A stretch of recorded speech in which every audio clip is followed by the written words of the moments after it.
Welcome. Today, we are embarking on a journey, but it's not through some physical landscape. We're going into the inner cosmos of the soul itself, and our guide is one of the most profound, most mind-bending passages in the Zohar. We're going to peel back the layers of a story you think you know, the Book of Ruth, to reveal what's really going on. A hidden, cosmic drama about what happens the moment after we leave this world.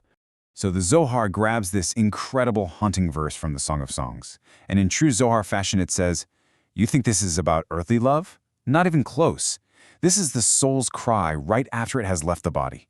It's the sound of a soul arriving at its first great celestial checkpoint, a moment of absolute truth where everything you've ever done is laid bare." And this is the central mystery we're going to unpack today. You see, it's a journey. There are guides, there are gatekeepers, and there is a destination of just unimaginable light. The Zohar doesn't just ask the question, it literally hands us a detailed itinerary, a spiritual GPS encoded inside the story of this family in exile. So let's take a look at the map for this journey. Okay, so here's our roadmap. We've got 6 stages laid out for us. We're going to start in a place of exile, of total disconnection, and then move step by step toward this ultimate union, from the darkness of separation to the brilliant light of return.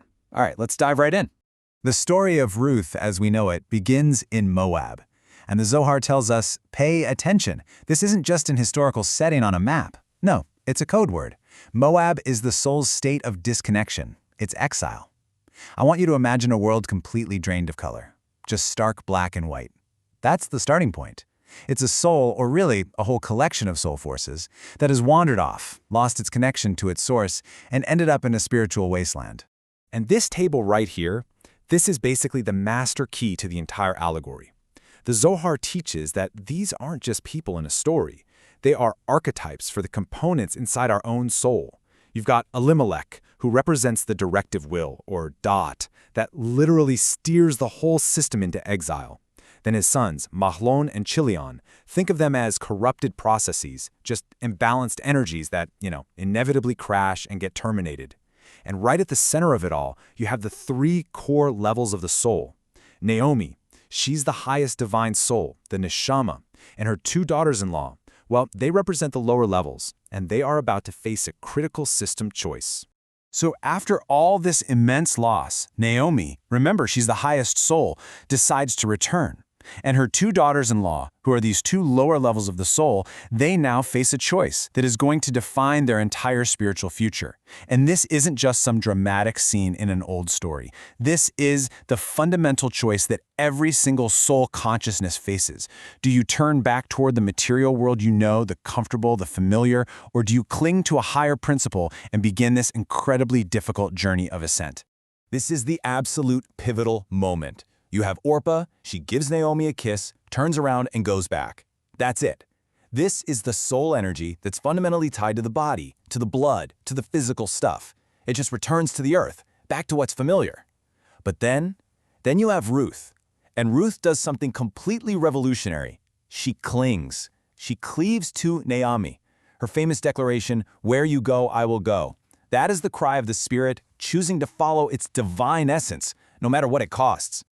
Okay, to really get this, you have to understand this hierarchy. The Zohar gives us this brilliant analogy of a flame. Think about it. Nefesh, which is represented by Orpah, is like the dark, blackish light that's clinging right to the wick, the physical body. It's the raw energy that just animates us. Then you have Ruach, represented by Ruth. That's the visible white flame that rises up from it. That's our emotions, our intellect, our personality. It's the bridge. And then there's Neshama, Naomi. She's the invisible halo of heat above the visible flame, the part that actually connects to the source of all energy. And Ruth, the Ruach, made the choice to rise up toward that invisible halo. So, as Ruth and Naomi journey on, they have to enter the land of Israel. But allegorically, what's happening is the soul, now that it's made its choice, is approaching the walls of the first spiritual world, the heavenly Jerusalem. But the entrance isn't just wide open, oh no. The soul, still kind of carrying the dust of its journey, finds itself standing before these towering gates, a shimmering barrier between what was and what could be.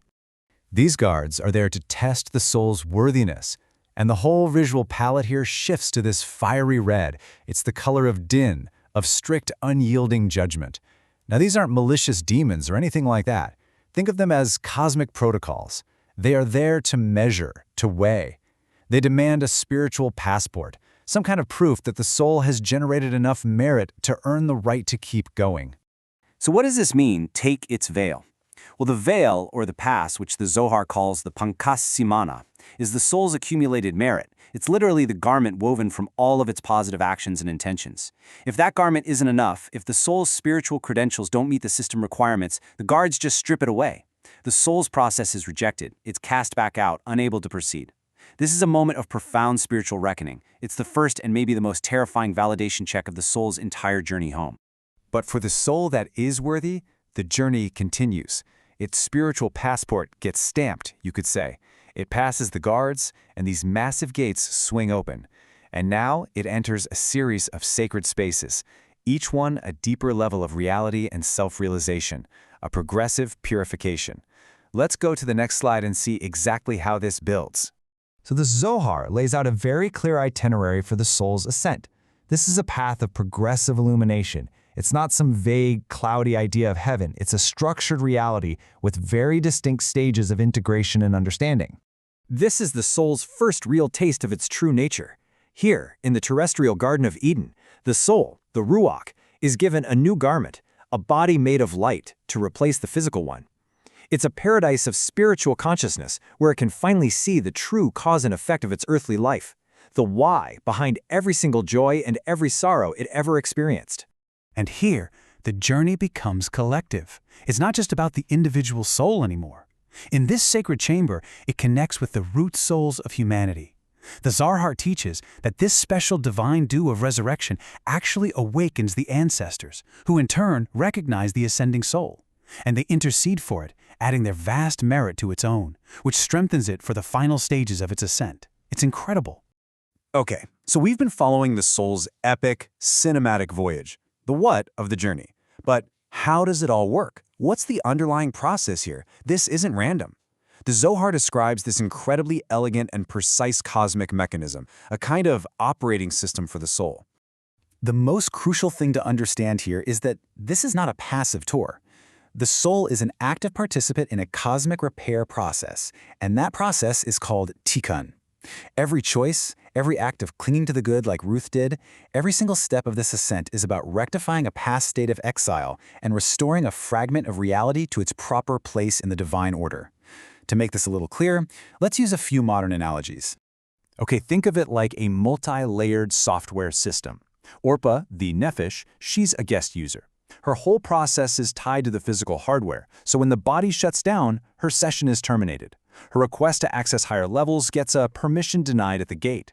But Ruth, the ruach, she's a standard user who successfully authenticates. Her choice to cling to Naomi is like a successful login. She passes the validation checks of the guards and gets promoted, guided by Naomi, the neshama, who is basically the system administrator with kernel-level root access.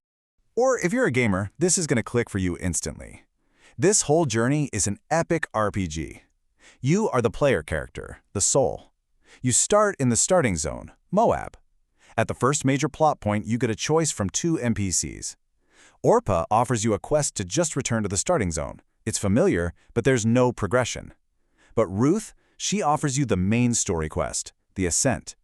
The guards are basically the boss battles for each level, and your accumulated merits are the experience points and the gear you need to beat them, with Naomi as the ultimate guide to the final realm. And for all you engineers out there, picture a deployment pipeline. The soul is a piece of code being promoted from the development environment of the physical world.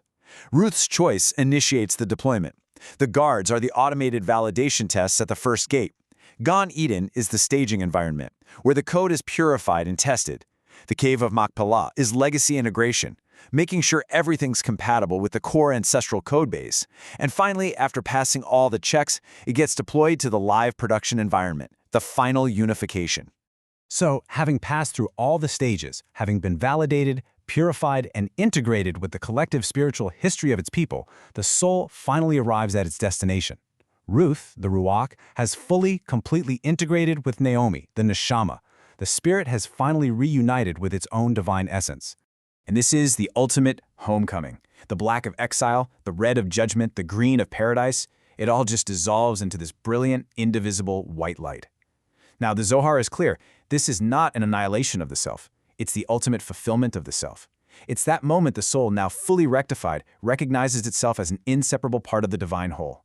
It's like a single, unique note in an infinite symphony, finally returned to its proper place. And the final step is simply return. The journey out is perfectly mirrored by the journey in. The cycle is complete. The spark has returned to the flame. Thank you for joining us for this complete journey through the Pardes. We hope these ancient truths help you and your family improve your own dimensions this week. If you enjoyed this full chapter deep dive, please like, subscribe, and share which part of the journey touched your soul in the comments. We'll see you in the next chapter.